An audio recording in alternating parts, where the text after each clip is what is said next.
it's Modern Medusa, and welcome to the start of my new series, Social Justice Warrior Encounters.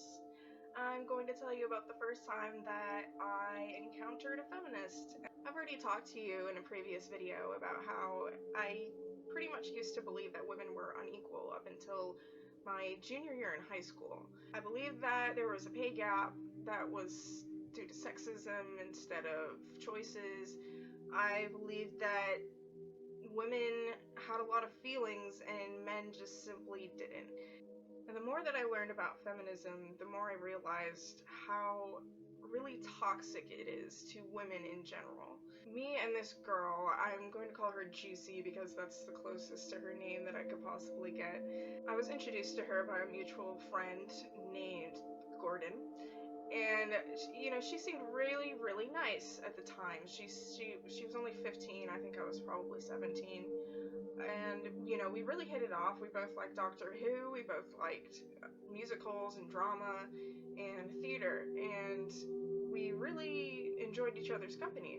One day I watched this movie called The Itty Bitty Titty Committee, and the only reason that I watched it was because I was on a gay and lesbian binge on Netflix, since they had an entire category dedicated to it.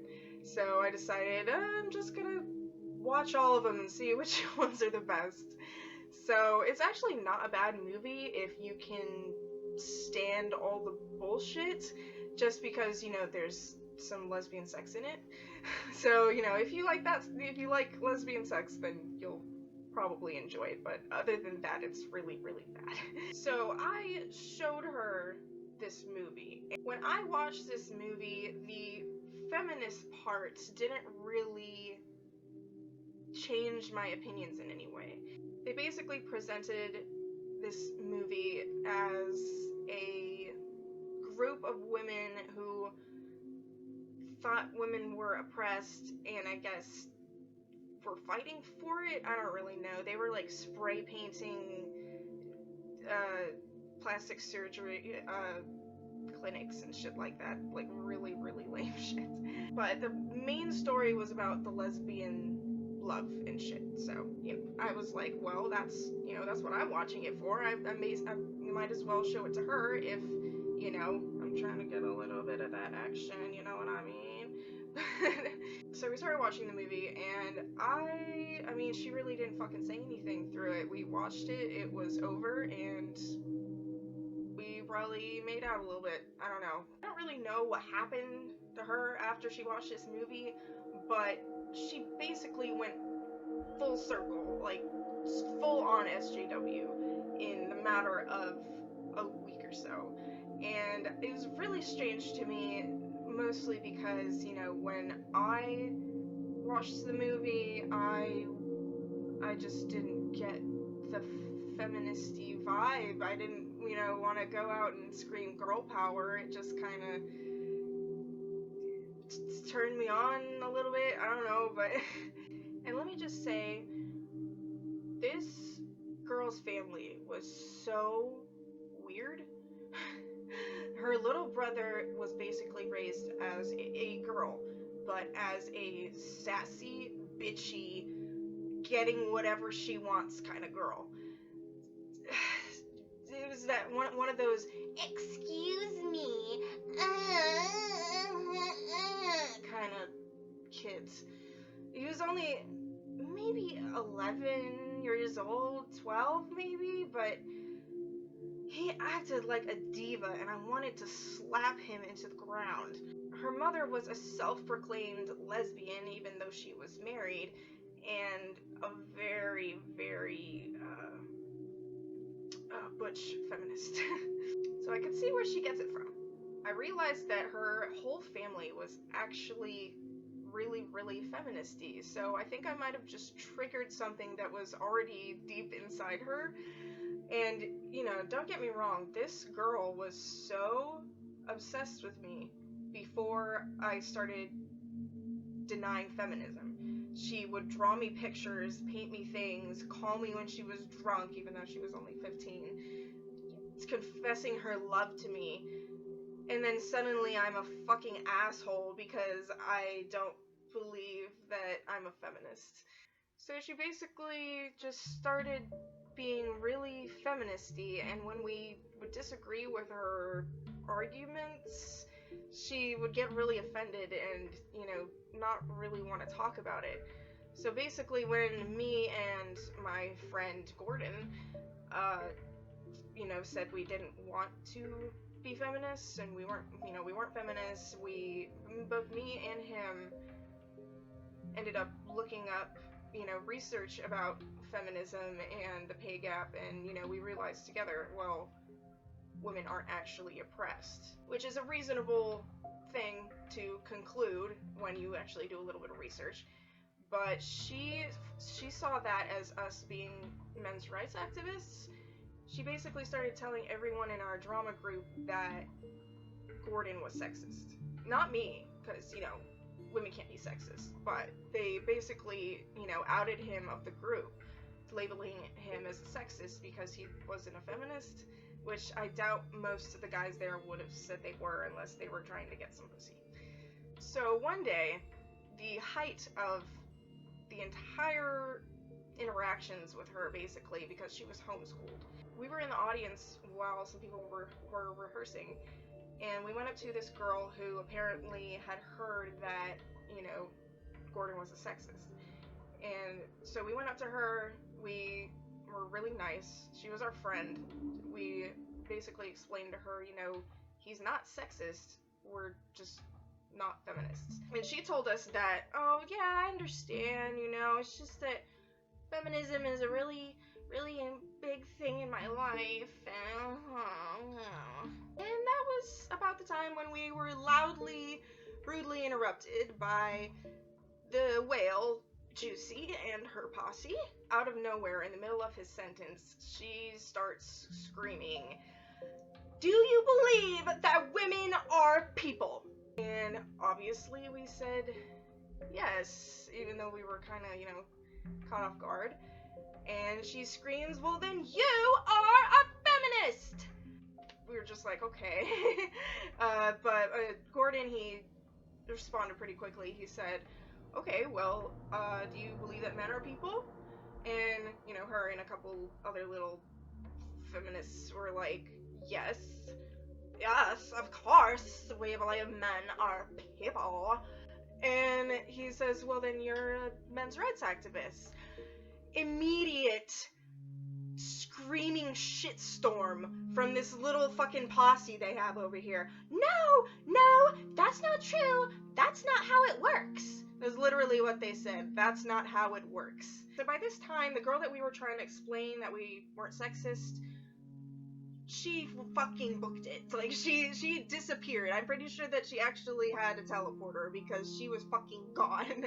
She got too triggered, she had to get the fuck out of there. Basically, they just kept saying how women are unequal and that, that feminists are not all radical, and saying that it was awful of us to assume that all feminists are really radical. So I looked at her straight in the eye and said, then why do you do the same thing to men's rights activists? Obviously, they didn't like that. Fortunately, at that time, I had not really conquered my panic very well. I had anywhere between 5 to 10 panic attacks a day just from social interactions.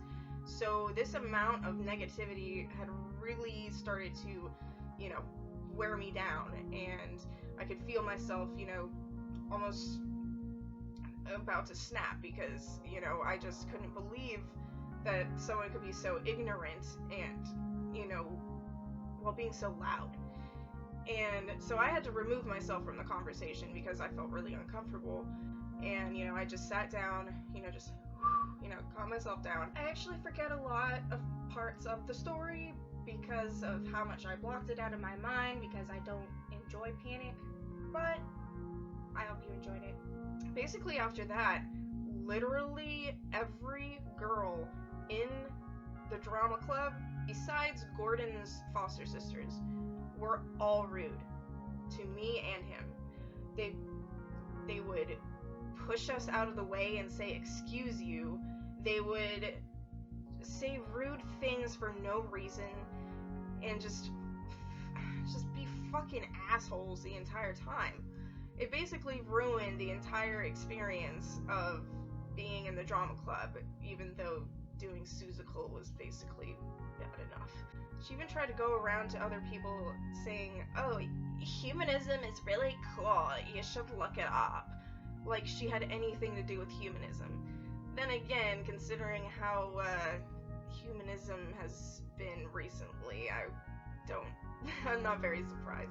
So she starts lying on Tumblr saying, oh my god, I just realized that both of my first kisses were men's rights activists. That's awful.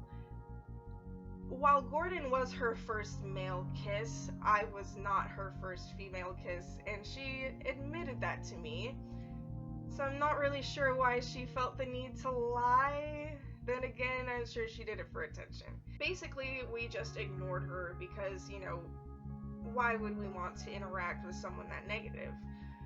Then she messages me on Facebook accusing me of interrupting her during that little quarrel in the drama audience, claiming that I was somehow oppressing her with my presence, I guess.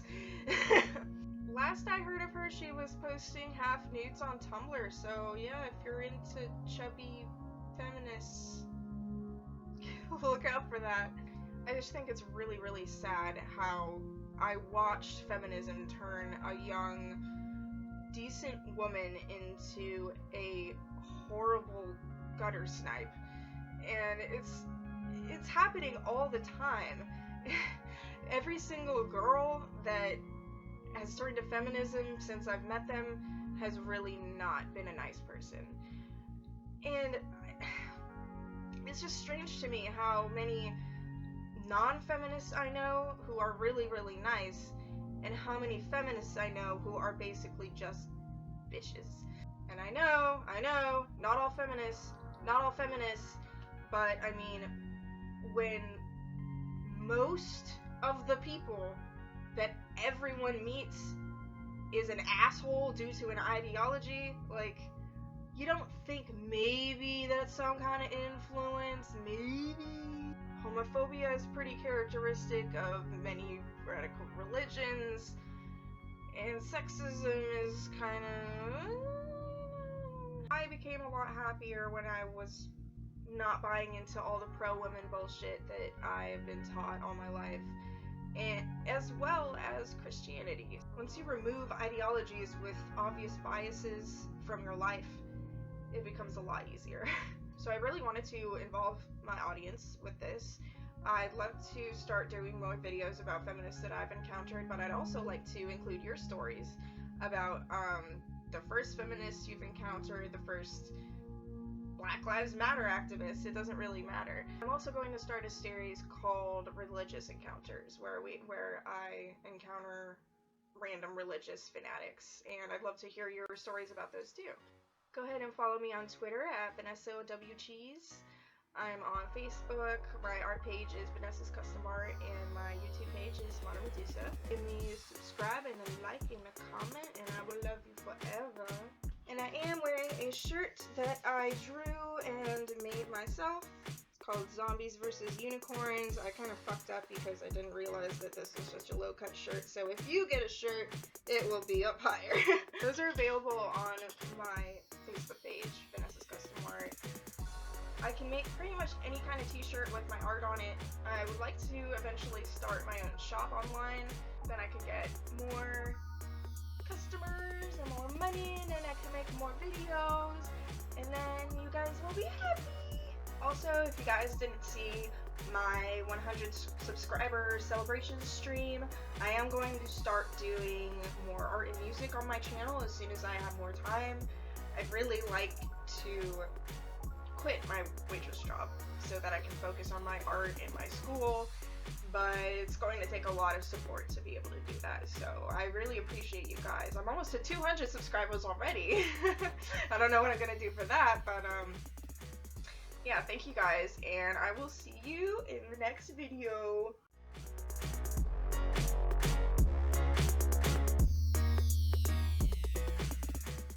have my fucking snake again because I'm fucking stupid and I don't know how to fucking do